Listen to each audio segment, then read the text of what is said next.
Hello everyone, welcome back to my channel. I hope आप सभी बहुत अच्छे होंगे। I am also well. तो आज की वीडियो का टॉपिक रहने वाला है कि इंग्लिश की हमारी क्या स्ट्रैटेजी रहनी चाहिए एसएससी के एग्ज़ाम्स को क्रैक करने के लिए। काफ़ी सारे कमेंट्स आए हुए हैं, काफ़ी लोगों ने पर्सनली मैसेज करके बोला हुआ है कि मैम इंग्लिश की स्ट्रैटेजी पे एक वीडियो बना दीजिए। ये डिमांड इसीलिए आ रही थी क्योंकि मैंने काफ़ी सारे एग्जाम्स अपने फर्स्ट टाइम में क्लियर किए हुए हैं। काफ़ी सारे जो अपने स्कोर कार्ड्स हैं वो अपने चैनल पे डाले हुए हैं। आप सभी भी देख सकते हैं वो, अगर आपको जानना है कि मैंने कौन कौन से एग्ज़ाम्स क्रैक किए हैं। तो ज़्यादा टाइम ख़राब ना करते हुए हम शुरू करेंगे वीडियो को। आज हम बात करेंगे कि इंग्लिश में हम अच्छा स्कोर कैसे कर सकते हैं। सबसे पहले हमारे पास दो तरह के कैंडिडेट्स होते हैं। एक वो जिन्होंने हिंदी मीडियम से पढ़ाई की हुई है, एक वो जिन्होंने इंग्लिश मीडियम से पढ़ाई की हुई है। जो इंग्लिश मीडियम से पढ़े हैं स्टार्टिंग से, उनको तो इंग्लिश में ज़्यादा प्रॉब्लम नहीं आती है। लेकिन ये देखा गया है एग्जाम्स में कि जो हिंदी मीडियम से पढ़ाई करके आते हैं बच्चे, वो मैथ्स, रीजनिंग और जीके तो कर लेते हैं, लेकिन इंग्लिश में उनको प्रॉब्लम्स फेस करनी पड़ती हैं रियल एग्जाम में। क्योंकि उनका जो मीडियम रहा है, medium of instruction during their higher studies, वो हिंदी मीडियम ही रहा है। तो सबसे पहले हम जो इंग्लिश वाला जो सेक्शन है उसको हम 3 पार्ट्स में डिवाइड कर लेते हैं। एक तो वोकैबुलरी सेक्शन, एक कॉम्प्रिहेंशन और थर्ड वन इज़ ग्रामर। सबसे पहले हम हमारी स्ट्रैटेजी क्या रहेगी, क्या हमारी अप्रोच रहेगी कंप्लीट करने के लिए सिलेबस। सबसे पहले हम हिंदी मीडियम वाले बच्चों के लिए बात करेंगे।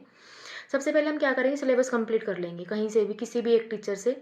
आप यूट्यूब से करना चाहते हैं तो वहाँ से भी कर लेंगे, या फिर आपने किसी और प्लेटफॉर्म का अगर सब्सक्रिप्शन ले रखा है तो इट्स ओके। तो किसी भी एक टीचर से हम अपना सिलेबस कंप्लीट कर लेंगे। सिलेबस कंप्लीट करने के बाद अपने नोट्स ज़रूर बनाएंगे साथ साथ, क्योंकि नोट से क्या फ़ायदा होगा, जब भी हम रियल एग्जाम में जाते हैं तो क्विकली रिवीजन करने के लिए अपनी हैंड राइटिंग में अगर हम पढ़ाई करते हैं तो हमारा दिमाग जल्दी ग्रैब कर पाता है। तो अपने नोट्स हम ज़रूर बनाएंगे और उनको बार बार रिवाइज करते रहेंगे। टीचर्स क्या करते हैं, बहुत सारे रूल्स जो कंसेप्ट होते हैं इंग्लिश के वो लिखवा देते हैं, तो वो हमें ज़रूर लिखने हैं, नोट डाउन करने हैं और उनको रिवाइज करते रहना है।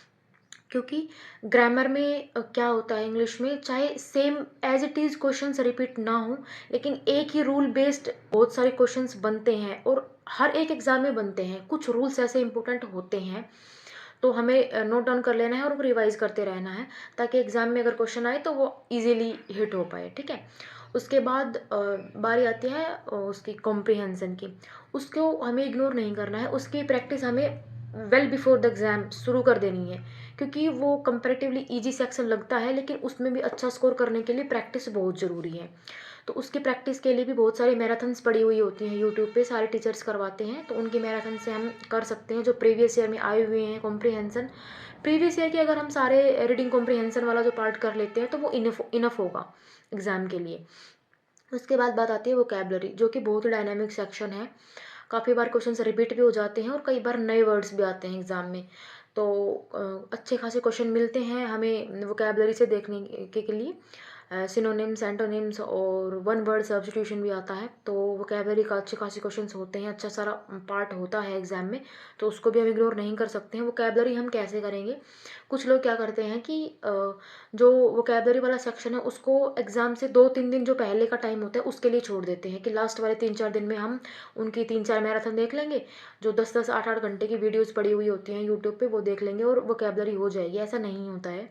हमें डेली 2 से 3 अगर हम नए वर्ड्स याद करते हैं तो एग्ज़ाम तक हमारा अच्छा एक वर्ड बैंक बन जाता है हमारे ही दिमाग में, हमारे ही नोट्स में, और उसको हम बार बार रिवाइज करते हैं तो एग्ज़ाम में हमें बहुत हेल्प मिलती है उस चीज़ की। तो ये गलती नहीं करनी है हमें कि लास्ट के 2-3 दिन में हम वोकैबलरी के 2-4 क्लासेस देख लेंगे, लंबी लंबी क्लासेस, और वोकैबलरी हो जाएगी।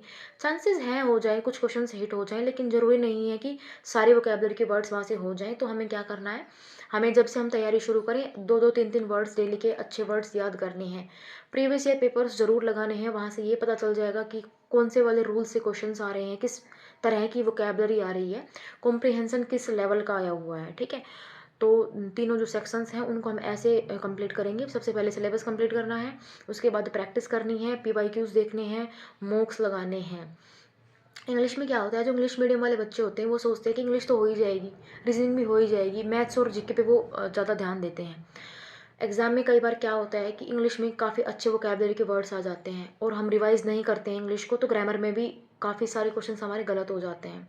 अगर 3 से 4 क्वेश्चन ग्रामर में गलत हो गए, वोकैबलरी के अच्छे वर्ड्स आ गए, कॉम्प्रिहेंशन में 1-2 क्वेश्चन छूट गए, वो सेंट्रल थीम वगैरह वाले, स्कोर बहुत ख़राब हो जाता है इंग्लिश का। तो हमें इंग्लिश को भी इग्नोर नहीं करना है, चाहे इंग्लिश मीडियम के बच्चे हों चाहे हिंदी मीडियम के हों, हमें प्रॉपर ध्यान देना है। क्योंकि सीजीएल प्रीलिम्स में तो फिर भी कम मार्क्स की होती है इंग्लिश, लेकिन मेंस में 135 मार्क्स की होती है इंग्लिश। तो काफ़ी अच्छा रोल रहता है इंग्लिश का सीजीएल मेंस में। तो इंग्लिश को इग्नोर नहीं करना है, जो सारे रूल्स हैं उनको बार बार रिवाइज करते रहना है। वोकैबलरी के नए वर्ड्स डेली बेसिस पे करने हैं, लास्ट के टाइम के लिए वोकैबलरी को नहीं छोड़ना है। कॉम्प्रिहेंशन को भी इग्नोर नहीं करना है, उसकी प्रैक्टिस करनी है। हालांकि उसकी बहुत ज़्यादा प्रैक्टिस की ज़रूरत नहीं है अगर आपकी इंग्लिश अच्छी है तो, लेकिन जो प्रीवियस ईयर पैराग्राफ्स आए हुए हैं, रीडिंग पैसेज आया हुआ है, वो ज़रूर ट्राई करके जाना है, क्योंकि वहाँ से ये पता चल जाएगा कि किस लेवल का कॉम्प्रिहेंशन आया हुआ है। तो ये हो गई इंग्लिश की स्ट्रैटेजी। मेरी यही स्ट्रैटेजी रही है सारे एग्ज़ाम्स में। और हालांकि वोकैबलरी के नए वर्ड्स आते हैं एग्ज़ाम्स में, वहाँ थोड़ी दिक्कत होती है, लेकिन ग्रामर और कॉम्प्रिहेंशन को हम अपनी तरफ से 98% तक अच्छा कर सकते हैं। वो हमारे ही हाथ में होता है। 2% तो ऑलवेज आउट ऑफ बॉक्स होता ही है एग्ज़ाम, क्योंकि अगर 100% हमारी तैयारी किए हुए में से आ गया तो फिर तो कोई मतलब ही नहीं बनाना एग्ज़ाम का। तो हम सब कुछ प्रिडिक्ट नहीं कर सकते हैं, लेकिन ग्रामर और कॉम्प्रिहेंशन वाला पार्ट हम अच्छा कर सकते हैं। वोकैबलरी तो अनसर्टेन ही होती है हर एग्ज़ाम में। तो ये हमारे आज की वीडियो का जो टॉपिक था।